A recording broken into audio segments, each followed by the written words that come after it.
Chapter 14, May's Bears.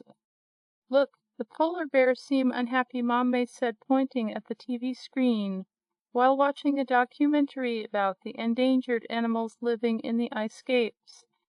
Grace peeped from the kitchen as she prepared dinner. Her daughter, May, made sure she never missed any of these documentaries.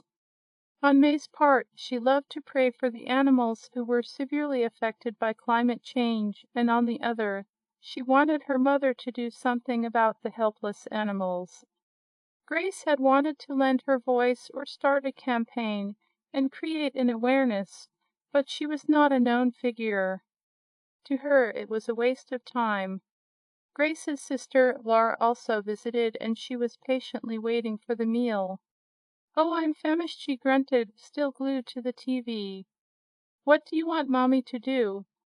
Grace asked, unconcerned. "Help the polar bears. Show everyone why we need to work together to keep these animals alive," May answered. CLMA change was affecting the environment. CLMA change was negatively affecting the environment. Grace was impressed by her daughter's interest in the survival of animals. May was only 9, but these issues bothered her deeply. "Well, that is left to the government, honey. We don't have that kind of influence to change anything." "That's not true," Laura blurted. "Don't tell me that. You know it's not true." "How am I not telling the truth?" Laura sat up, ready for an argument. "You do know that you can have a voice with this platform, Blizzy Code." "Tell me about it," Grace replied sharply, though she didn't mean it literally. Grace had just finished cooking and was setting the table. Laura joined her at the table to help her. Grace sighed. Laura was going to tell a story to prove her point. "Now listen, the guy in my story is Jordan," Laura said. "A fictional character." Grace laughed. "Just listen. Jordan had to retire after being injured at work.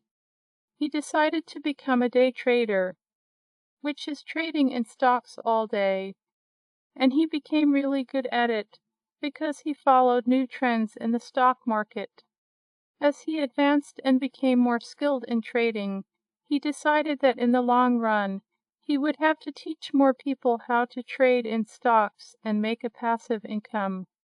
While Jordan was surfing the internet to find new trends on trading, he stumbled on a news website, www.swipeless.com.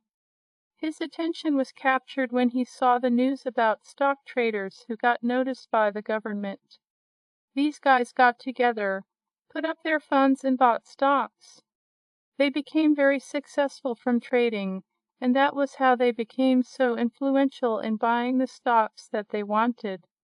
Their wealth and success attracted the government, and the government had to call them in to say they may have been furtively doing something illegal. Now Jordan is just like you. He didn't think that people could have that kind of influence by just trading." "Jordan is not like me. I don't trade daily," Grace cut in. "Just listen. What can you deduce from this story?" Well, Grace thought. What can be deduced from this story is the power of the Internet. The influence the Internet gives people. It makes people powerful. By being followers of the new currency, people from everywhere in the world now have a voice, and other people can also listen. Crowds of people can be persuaded into doing things just because they follow a certain individual. Laura stopped to take a sip of the juice on the table. Her eyes fell on Grace first, because she knew Grace would try to stop her. "Go on," Grace smiled. Laura excitedly took a mouthful of it and struggled to swallow. "As I was saying, we can create awareness. We can start a protest or something like that." "Where are we going to start, then?" Grace asked. "We'll start with the Blizzy Code.